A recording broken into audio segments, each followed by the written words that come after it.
Shalom saudara yang dikasihi Tuhan Yesus Kristus, selamat malam, salam sejahtera buat saudara semua dimanapun saudara berada. Damai dan sukacita oleh Roh Kudus melimpah senantiasa dalam hati dan kehidupan saudara semua. Sebelum kita mendengarkan renungan firman Tuhan, mari sama-sama kita berdoa. Bapa kami yang di sorga, Bapa di dalam nama Tuhan Yesus Kristus, kami mengucap syukur oleh karena pertolongan-Mu di sepanjang hari ini. Tuhan sudah menolong, menuntun, dan memimpin kami dalam segala aktivitas kami. Dan saat ini ya Tuhan, kembali kami rindu untuk mendengarkan kebenaran firman-Mu.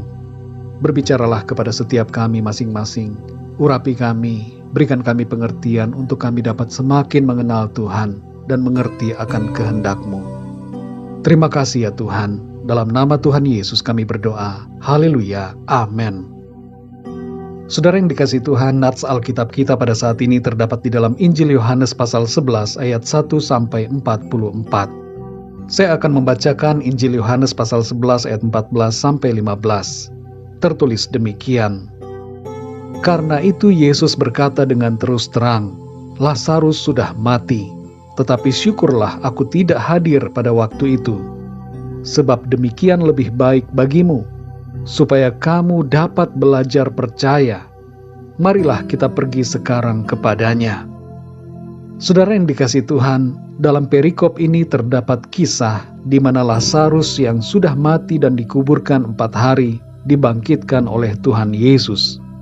Saat Lazarus sakit dan mati, Tuhan Yesus tidak hadir di situ secara fisik, tapi ia tahu apa yang terjadi pada Lazarus. Karena secara hakikat ia hadir dalam pribadi Roh Kudus. Itu sebabnya ia tahu apa yang terjadi. Kematian Lazarus menjadi momen yang dipakai Tuhan untuk mengajarkan murid-muridnya agar percaya bahwa tidak ada yang mustahil bagi Tuhan dan bahwa ada kemuliaan Tuhan yang akan dinyatakan bagi setiap orang yang percaya. Saudara yang dikasihi Tuhan, untuk belajar sabar, kita harus siap menghadapi situasi yang menguji kesabaran. Untuk belajar murah hati, kita harus siap menghadapi keadaan yang berkebalikan dari kemurahan hati. Demikian juga untuk belajar percaya, kita harus siap mengalami hal-hal yang nampaknya mustahil. Hidup ini adalah proses belajar tanpa henti. Kita adalah murid dan Tuhan Yesus adalah Maha Guru kita. Kalau kita diizinkan oleh Tuhan untuk mengalami perkara-perkara yang sulit, ketahuilah bahwa saat-saat seperti itu sebenarnya merupakan momen untuk kita belajar percaya kepada Tuhan. Saudara yang dikasihi Tuhan, ada 3 hal kita dapatkan dari kisah dalam perikop ini. Yang pertama, ketika situasi nampak seakan sudah tidak ada harapan, tetaplah percaya. Yang kedua, saat Tuhan seakan terlambat memberikan pertolongan, tetaplah percaya. Dan yang ketiga, dalam momen di mana tidak ada lagi dasar untuk percaya, tetaplah percaya. Tuhan mengajarkan hal yang ekstrim di sini, lewat kematian Lazarus, mengenai sebuah pelajaran iman di masa sulit, iman dalam keadaan krisis, iman yang tidak surut oleh keadaan, iman yang tidak padam oleh tiupan badai, iman yang kuat meskipun tidak ada lagi harapan. Dalam Yohanes 11 ayat yang ke-40, Tuhan Yesus menyatakan melalui sebuah pertanyaan retoris, bahwa jika engkau percaya, maka engkau akan melihat kemuliaan Allah.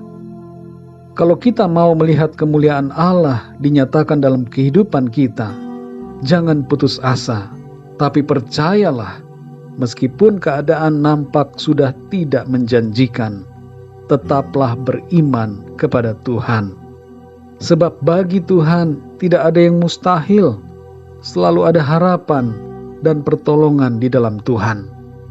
Mari saudara yang dikasihi Tuhan, katakanlah kepada Tuhan, ajarku percaya Tuhan, dalam masa-masa pergumulan dan dalam setiap keadaan. Biarlah mataku senantiasa tertuju kepadamu dan imanku selalu tetap. Mari kita berdoa saudara. Bapa kami yang di sorga, Bapa di dalam nama Tuhan Yesus Kristus, kami mengucap syukur untuk firman-Mu yang hari ini mengajar kami untuk tetap percaya kepadamu dalam segala keadaan, bahkan dalam situasi yang nampaknya mustahil. Tolong kami Tuhan, ajar kami untuk selalu percaya kepadamu, tidak meninggalkan iman kami, tapi tetap teguh, berharap, bersandar, dan percaya kepadamu Tuhan. Terima kasih untuk pelajaran berharga lewat kisah kematian Lazarus. Engkau sedang menunjukkan kepada setiap kami bahwa kami mempunyai dasar yang kuat untuk berharap kepadamu. Karena Engkau adalah Tuhan, Engkau adalah Allah yang Maha Kuasa, yang sanggup melakukan segala perkara. Terima kasih ya Tuhan, lewat kebenaran firman-Mu ini, kami memiliki semangat untuk menjalani kehidupan. Sebab kami memiliki pengharapan yang kokoh di dalam Tuhan. Engkau pertolongan kami, Engkau kekuatan bagi kami, dan selalu akan ada jawaban, ada mujizat dalam hidup kami.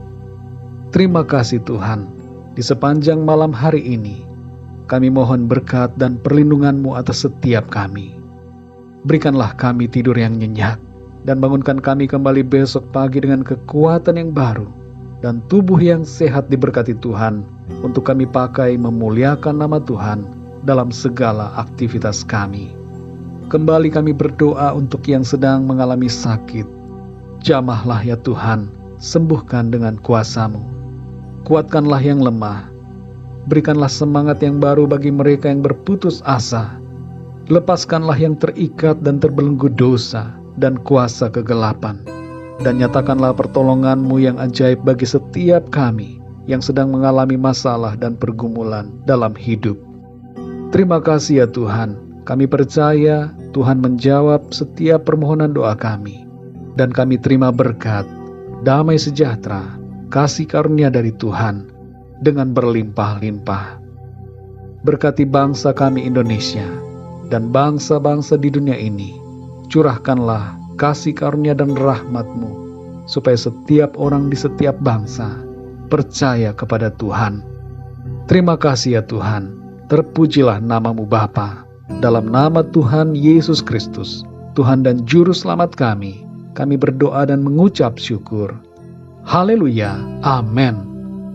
Puji Tuhan, saudara yang dikasihi Tuhan, saya percaya firman Tuhan menjadi berkat dan kekuatan buat saudara semua, dan Roh Kudus akan menolong saudara untuk lebih lagi memahami kebenaran firman Tuhan.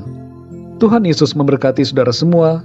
Selamat malam, selamat beristirahat, dan sampai jumpa dalam renungan yang berikutnya. Haleluya.